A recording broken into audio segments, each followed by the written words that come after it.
What's going on, guys? Justin here with another Eagle Moss video. This is Star Trek, the official Starships collection. Today we are taking a look at the U.S.S. Defiant NX-74205 from Star Trek Deep Space Nine. This little warship is a first respond against Borg threats.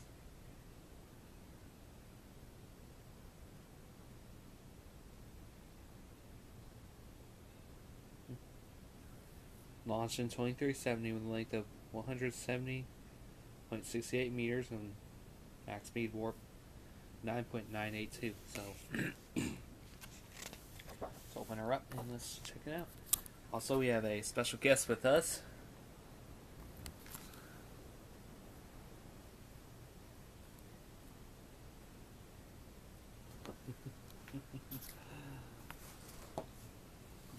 Didn't know what was going on, so we're going to continue on. Alright. She was constructed at the Antares Fleet Yard's Defiant-class with a decks of four decks, really? 40 crew members, 4 pole spacer cannons, 6 torpedo launchers. Captain Benjamin Sisko. There's also one occasion where Worf was also captain of the Defiant. That was the battle of Sector 001. So here's the ship herself. She may be small, but he can pack a punch.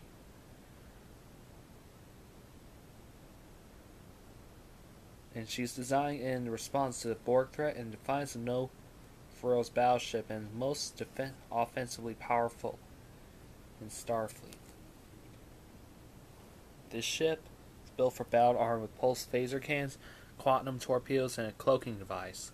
I'm not sure about the cloaking device part. I don't remember anything from the Deep Space Nine about a cloaking device. This ship was also first we constructed a ablative armor plating. It's a kind of protective skin to cover the hull plating, designed to disperse the energy from weapons fire, thus protecting the ship even if the shields were not up.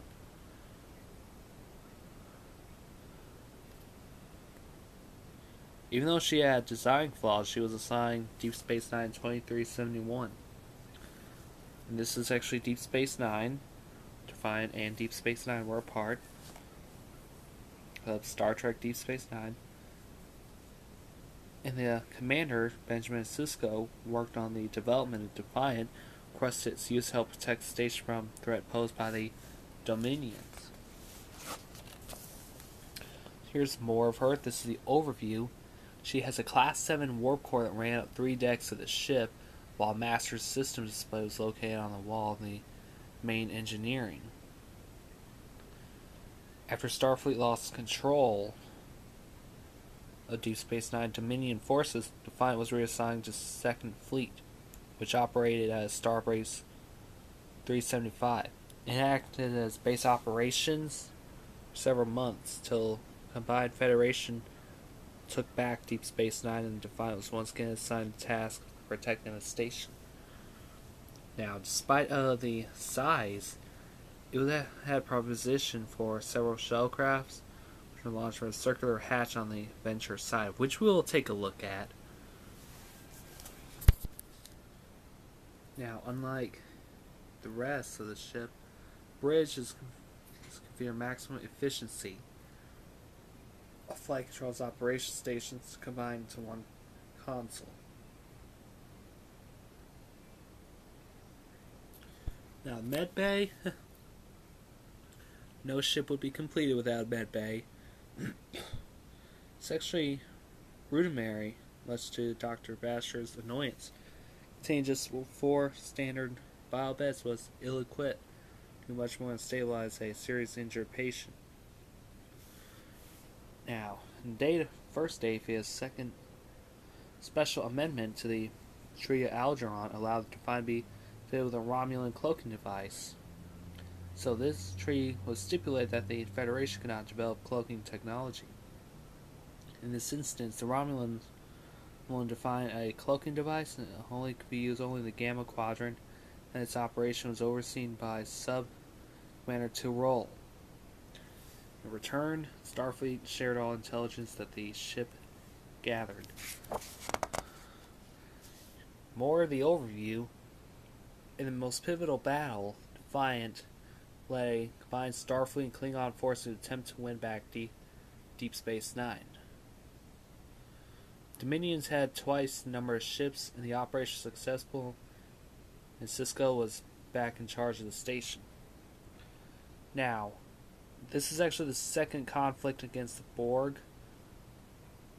The Borg's second incursion to Federation space was the Battle of Sector 001, when Defiant and 30 other starships engaged a Borg cube.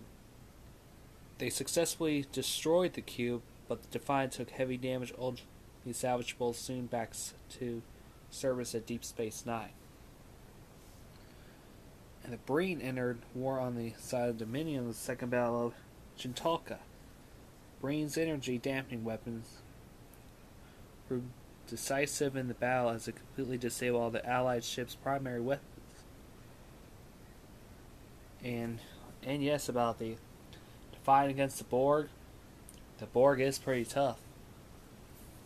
In the second day of feed, Sao Paulo NCC 75633 is almost identical to the Defiant, but they upgraded the redesigned deflector shield generations to counteract the Breen energy dampening weapons, which was responsible for the destruction of the first Defiant. The bridge was modified. Some consoles were redesigning the aft operations table to replace a freestanding console. So here's more deck plans, and let's take a look at the weaponry and firepower.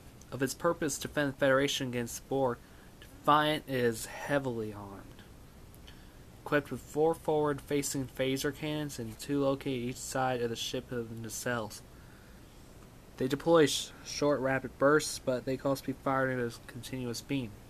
Now, if you play Star Trek Online, and if you're actually in the Defiant-class Starship, you would know about this. It's also equipped with 4 forward-facing, 2 aft-facing torpedo launchers. They could be used to fire photon torpedoes or quantum torpedoes.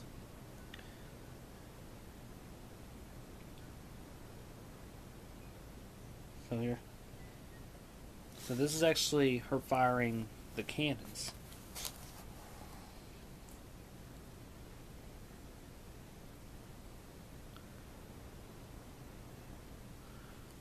And here's the top view.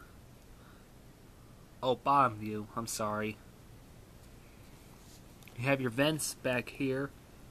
Your hatch right here for the shuttlecrafts, which I talked about. We'll take a look at this bottom part when we take a look at the diecast. So, this is your aft torpedo launchers. Your 2 impulse engines are back here, and these 2 are your warp nacelles. And here's some. The cannons are located right here. That's your pulse phasers. These are where the torpedoes would fire. At the top, you have the name, U.S.S. Defiant. Your bridge is smack dab right here in the center, as traditional Starfleet ships would have. She has a detachable warhead. I'm not sure why they would, but it beats me. And here's your side view. She's equipped with landing gear, but it's usually capable of landing on a planetary surface in case of an emergency. So let's take a look. Now, the design, the Defiant was originally going to be a point between a fully fledged starship and a runabout. This actually looks like a... Man, I'm not sure how to describe this design. Of course, her name was originally going to be the Valiant. nose in the recess bridge, and you all see, this is actually the early concept. The nose and the recessed bridge would end up on the final design, so they were getting somewhere. And here's more. This was about to be close, but it was actually, close to a Marquis fighter, but which will, to be honest, for the Marquis fighter, we'll plan to take a look at that when we come around. And it's actually a Federation-style Marquis fighter. Looks sleeker and recognizably a Starfleet origin. And the final design was these ships right here.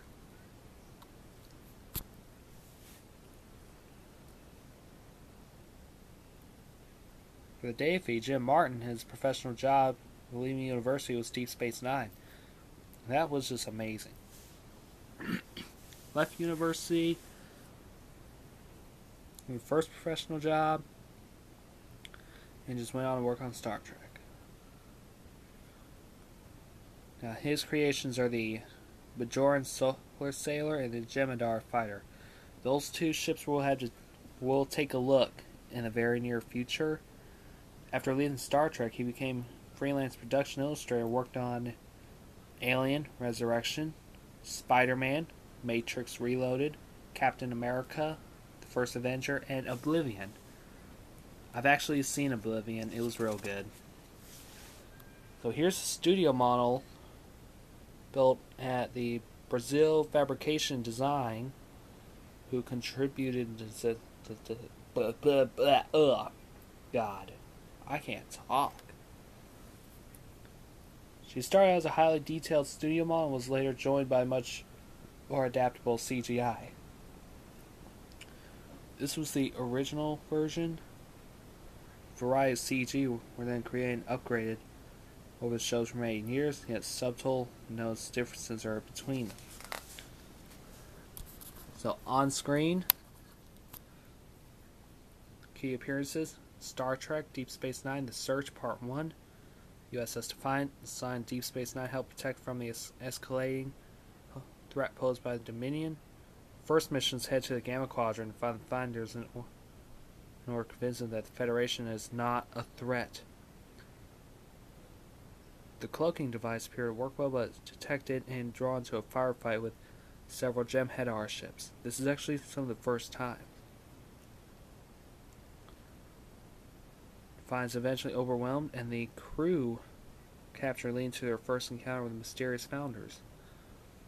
The second one was from the same show, The Changing Face of Evil.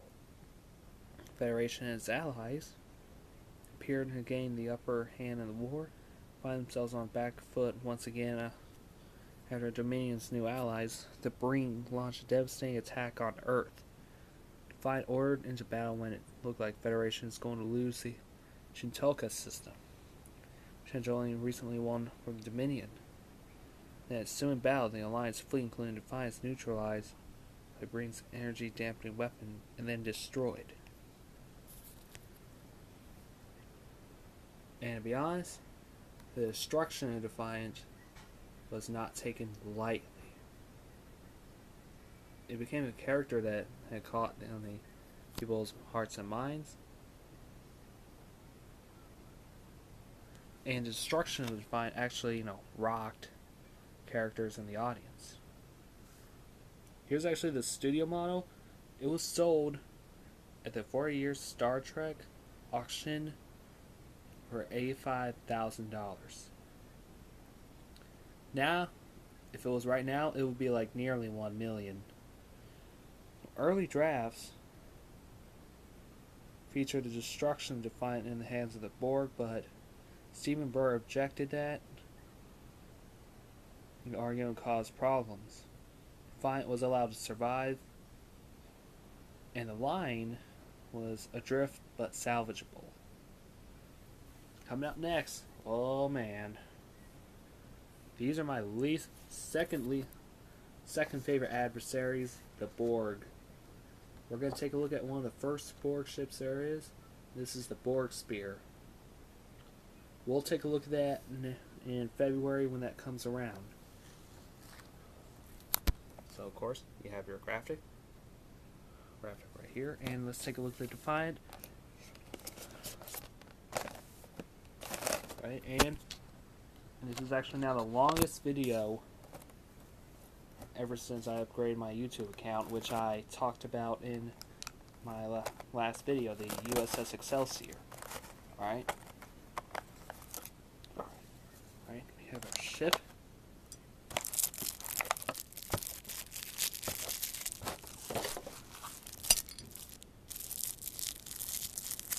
Damn, nearly fell on me.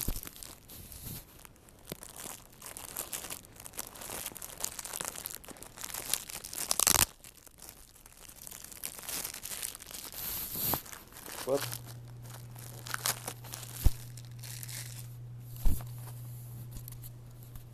Sorry about all that. That was random. Right,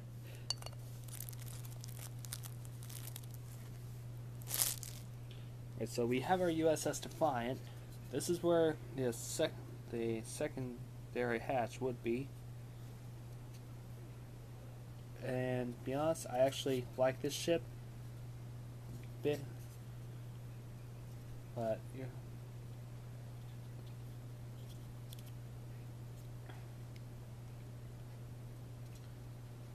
This would actually bite the Borg. So you have our name, the U.S.S. Defiant. It's a front view.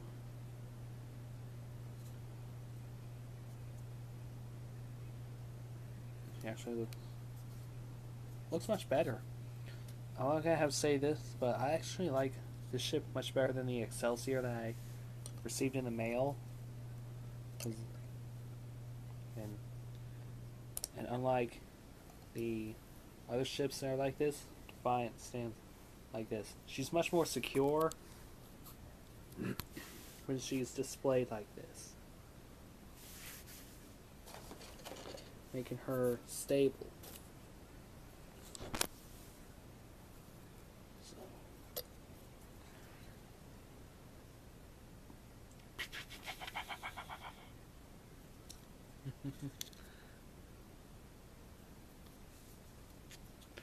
Anyway,